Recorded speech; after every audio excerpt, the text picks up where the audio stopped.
Gaur hona deitu bazaituztegu, azken aste honetan hiri hondakinen kudeaketari dagokionean gertatutakoari buruz Gipuzkoa Zero Zaborren iritzia emateko da. Atzekaldean ikus dezakezue, errauste planta eraiki asmo duten gunera iristeko bidearen obrak abiatu dituztela eta horrexagatik bildu gara hemen. Gipuzkoar bezala, gaiaz kezkaturik honako adierazi nahi dugu.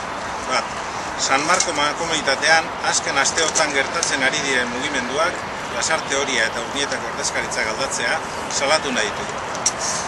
Eredu baten aurka egiteko aldatu nahi dute mankomunitateko indarra harremana.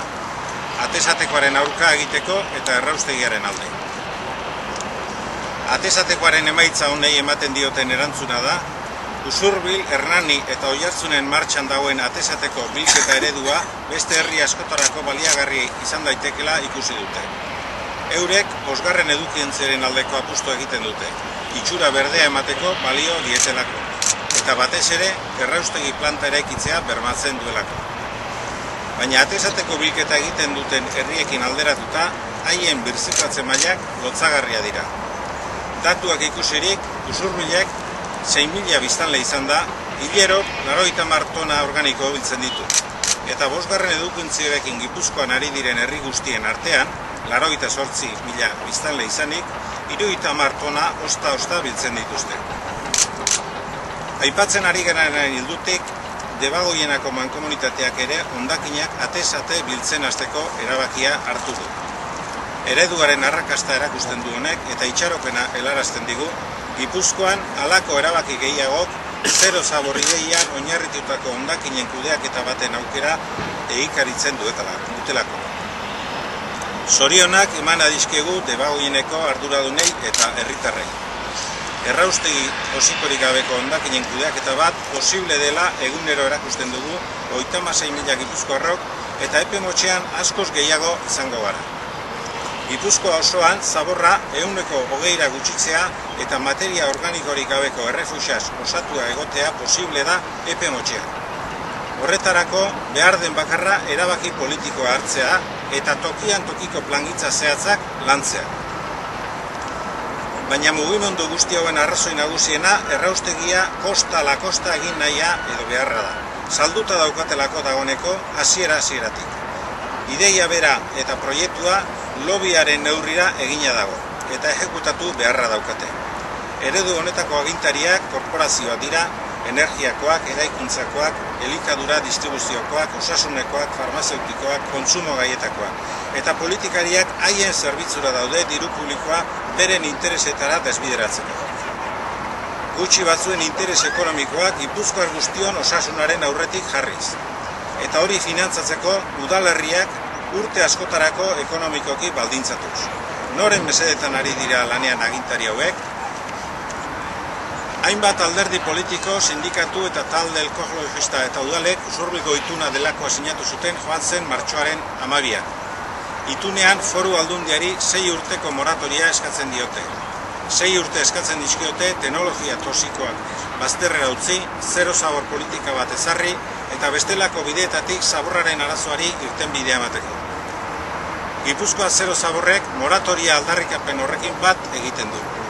Eta erakundei eskatzeaz gain, errauste plantaren eraikuntza lanetan FCC, Zerbitzu, MCC, Moyua, Urbaser, Amenabar, Sener, Galdeano eta Anparauek negozioa besterik ikusten ez duten enpresei, eskari hau kontutan izan dezatela eskatzen diogu baita.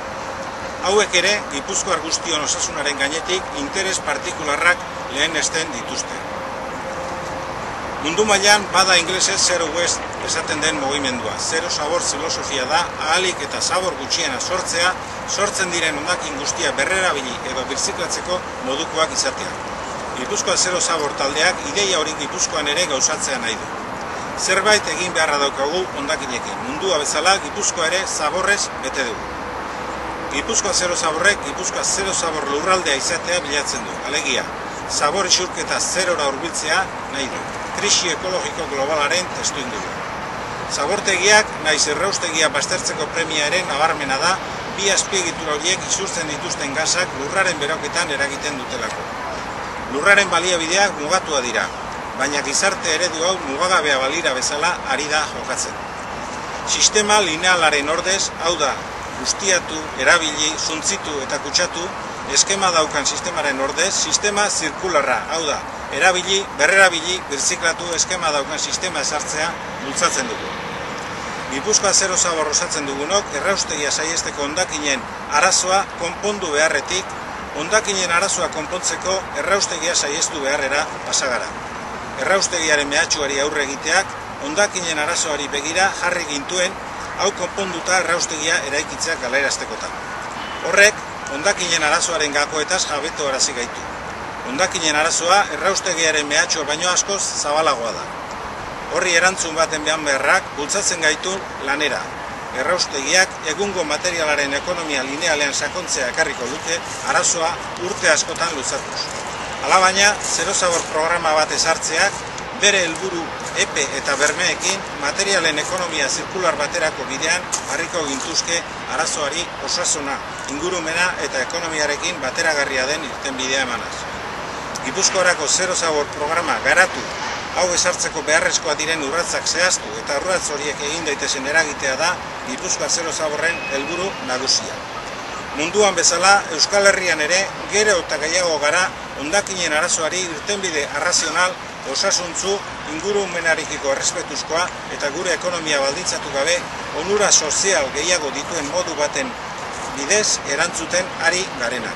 Bide honetan, dagoeneko gure lurraldean errealitatea diren esperientzien berri emanaz, informazio zehatza eskutan dugula, erronka honi aurre egiteko daukagun irmotasunak ematen digun baikortasun guztiarekin, Gipuzkoako herri eta auzo guztietara hedatzeko ahalegin bati ekingo diogula datorren udazkenetik aurrera hitz ematen dugu.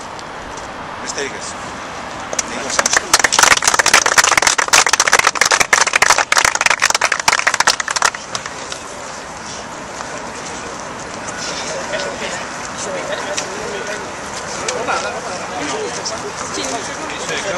Nik proposatuko nuke nahi dugunok, eta ikusi